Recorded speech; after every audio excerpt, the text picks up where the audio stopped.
사우디아라비아는 첫 출전한 1994년을 제외하면 조별리그에서 신통지 못할 성적을 내면서 광탈하기 일쑤였고 꼭 한 경기는 대패했다. 지난 월드컵에서도 러시아를 상대로 0대5로 대패했고 우루과이를 상대로 패배하여 2경기 만에 조별리그 탈락이 확정되었다. 아르헨티나는 비록 지난 월드컵 16강에서 탈락했지만 우승팀인 프랑스와 겨뤄 3대4로 석패했다. 그렇기에 모두가 아르헨티나의 압승을 예상하던 터였고 오히려 사우디아라비아를 몇 점 차이로 이기느냐가 16강 진출 여부를 결정한다는 여론이 다수였다. 아니나 다를까 사우디아라비아는 경기 시작 10분도 안 되어 페널티킥을 내주며 선제골을 허용했으며 이때까지만 해도 사우디아라비아 특유의 강팀을 상대로 흥분해서 억만진창인 플레이로 일관하다 대량 실점하는 경기가 나오리란 예상이 지배적이었다. 그러나 그 골 빼고는 전반전 내내 아르헨티나의 공격은 사우디아라비아의 영악한 수비라인에 그야말로 제대로 농락당했다. 사우디아라비아를 만만하게 보고 초장에 골 폭풍을 몰아칠 생각으로 들이닥친 아르헨티나의 예봉은 오프사이드 트랩을 능수능란하게 사용하는 사우디아라비아에게 모조리 맡겨버렸다.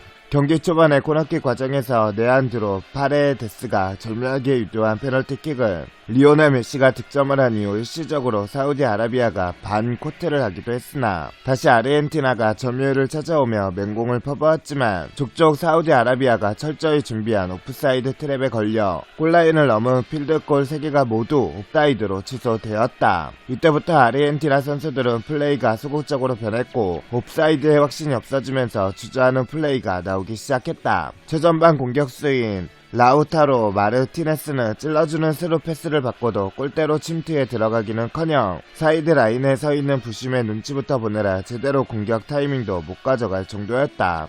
얼마나 소극적으로 변했는지 차라리 옵사이드를 신경 쓰지 않고 하던 대로 계속 쇄도에 들어갔으면 오히려 스코어가 이렇게 무기력하게 끝나지는 않았으리라는 의견도 있을 정도였다. 상황이 이렇게 되자 메시는 원래 하던 플레이가 아니라 사방팔방 뛰어다니면서 활로를 찾으려고 했으나 사우디아라비아 선수가 최소 2명씩 밀착 마크를 하면서 묶여버렸고 체력 낭비까지 커져버렸다. 특히 경기자 정체를 비출 때마다 보이는 마치 동료들 사이에 동아줄로 허리를 묶어놓은 듯한 사우디아라비아의 칼같은 수비 라인은 화면을 보는 것만으로도 숨이 막힐 정도였다. 결국 사우디아라비아는 페널티킥으로 1실점을 허용했으나 그 이상은 막아내며 역전의 발판을 쌓아 올리는데 성공했다. 추가 시간 4분쯤 사우디아라비아의 주장 살만 알파라지가 부상으로 인해 교체 아웃되었고 그는 자신의 월드컵이 끝났음을 느낀 것인지 그라운드에서 나오자마자 고개를 숙이며 눈물을 흘렸다. 그렇게 사우디아라비아는 볼 배급을 담당하던 알파라지가 그라운드를 떠나면서 후반전은 더욱 힘겨운 경기를 치를 것으로 예상했다. 전반전에 1실점을 했으나 아르헨티나의 공세를 꺾은 사우디아라비아에게 후반전 득점도 꽤 중요했다.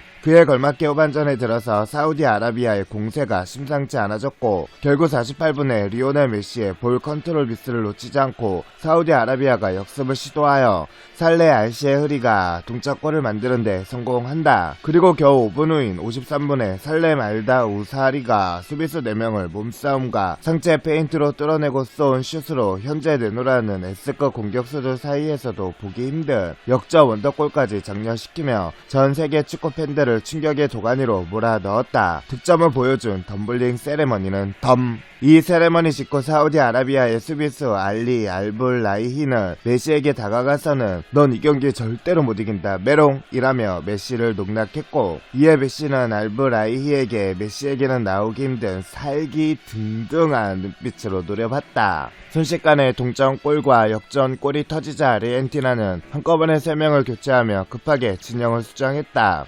아르헨티나가 사우디아라비아의 수비를 뚫어내기 위해 공격을 퍼붓고 사우디아라비아가 이를 막아내며 역습을 계속 노리는 양상으로 흘러갔다. 이에 대응하는 사우디아라비아는 공격진을 수비진으로 투입해 중원을 철저하게 틀어막아 아르헨티나에게 측면 전개만을 강요했으며 크로스를 위시한 상대의 박스한 찬스에서는 수비수들과 골키퍼가 놀라울 정도로 침착하게 공을 걷어내고 막아내며 아르헨티나를 조급하게 만들었다. 추가 시간 8분 그리고 주심의 재량으로 추가된 약 6분의 추가 시간까지 포함한 14분의 추가 시간 동안 어떻게든 한 골이라도 넣기 위해 맹공을 퍼붓는 아르헨티나와 종료 휘슬이 울릴 때까지 시간을 끌기 위해 악자까지 달라붙는 사우디아라비아의 치열한 몸싸움이 이어졌는데 이때 사우디아라비아의 수비수 선수 알시아 흐라니가 뜬공을 잡으려고 이동하던 중 가트티 골키퍼 모하메드 아로와이스가 펀칭을 위해 도약하는 과정에서 아로와이스의 무릎이 알시아 흐라니의 얼굴을 정통으로 가격하는 바람에 뇌진탕 증세를 보이다 교체 아웃되는 사고가 일어났다. 상황을 파악하고 필드에 주저앉아 자책하는 아로와이스의 모습은 매우 비참해 보였다.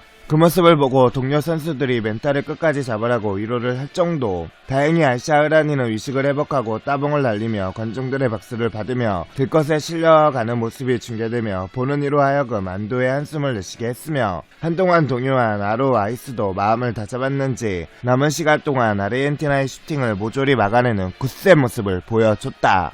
아르헨티나는 무승부라도 거두고자 맨 공격을 퍼부었으나 고대하던 동작골은 사우디아라비아의 탄탄한 수비와 아로와이스의 불꽃 선방으로 인해 끝내 만들어내지 못하면서 최종 스코어 1대2로 경기가 종료되었다. 말도 안 되는 일이라고 여겨졌던 사우디아라비아의 승리로 그렇게 경기는 끝이 났다. 이번 경기에서 아르헨티나의 부진의 원인은 메시의 노쇠화를 비롯한 떨어진 공격력이었다. 아르헨티나가 대부분 사우디 진영 위치에서 공격권을 얻어냈으나 골대 안쪽까지 들어가려 할 때마다 전보다 평등하고도 날카로워진 옵사이드 판독 덕분에 이전만큼의 골 결정력을 보여주지 못했다. 무려 3골이나 오프사이드 판정을 받으면서 분위기도 급 다운되었고 나중에는 옵사이드를 의식해서 플레이 자체가 위축되었다. 카타르와 이란이 완파당한 상황에서 사우디가 중동에 더 나아가 아시아 축구의 자존심을 지키고 아시아 팀들에게 희망을 불어넣어준 경기였다. 승부 예측 사이트에서도 큰 차이의 역배에 해당한 사우디가 월드컵 그 초반부터 엄청난 이변을 만들어낸 덕분에 남은 경기들 또한 섣불리 판단할 수 없게 되었다. 다만 사우디아라비아는 경기 과정에서 거친 수비와 심판의 석연치 않은 판정 등으로 무려 6개의 옐로우 카드를 적립했고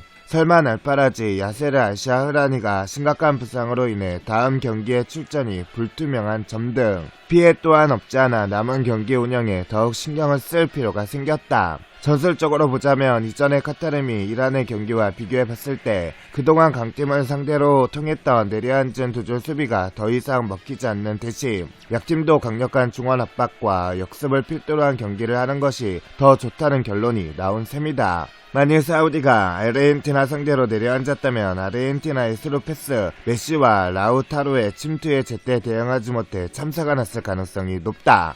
그러나 사우디는 강한 중원 압박을 고수하는 것을 택했고 이를 통해 아르헨티나의 공격 루트를 측면으로 제한하며 매우 좋은 경기력으로 결과까지 챙겨갈 수 있었다. 이번 승리에 감격한 사우디아라비아 정부 역시 다음 날인 11월 23일을 무려 9강령으로 임시 공휴일로 제정했다. 사실 아르헨티나는 이번 대회 개막 직전까지만 하더라도 브라질과 함께 가장 큰 우승 후보였다. 반면 사우디는 족뿐 아니라 개최국 카타르를 제외한 나머지 4단계 팀에서도 약체에 속하는 팀이었고 특히 직전 경기에서 카타르와 이란의 패배 이후 아시아 팀에 대한 전반적인 저평가가 이루어져 승리를 할 수 있을지가 아니라 몇 점 차 승리를 할지를 생각할 정도로 승리가 당연시되던 팀이다. 그런 팀에게 순수 실력 차이로 완벽하게 패했다는 건 단순 1패 이상의 충격이다.